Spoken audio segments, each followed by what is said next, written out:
নমস্কার। আজকের এই বিশেষ প্রতিবেদন আমরা শুরু করছি আন্তর্জাতিক রাজনীতির এক অত্যন্ত গুরুত্বপূর্ণ প্রসঙ্গ দিয়ে। ইউক্রেন যুদ্ধের আবহে আমেরিকার তরফে রাশিয়ার সঙ্গে ভারতের তেল বাণিজ্যের ওপর চাপিয়ে দেওয়া হয়েছে কড়া শুল্কের বোঝা। মার্কিন প্রেসিডেন্ট ডোনাল্ড ট্রাম্প ঘোষণা করেছেন ভারতীয় পণ্যের ওপর 50% পর্যন্ত জরিমানা সহ শুল্ক বসানো হবে।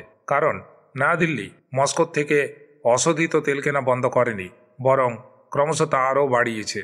কিন্তু তাতে ভারত সরকার বিন্দুমাত্র বিচলিত হয়নি। প্রধানমন্ত্রী নরেন্দ্র মোদীর নেতৃত্বে স্পষ্ট জানানো হয়েছে, লাভজনক হলে রুশ তেল কেনা অব্যাহত থাকবে, কারণ দেশের অর্থনীতির স্বার্থই এখানে সবচেয়ে বড়।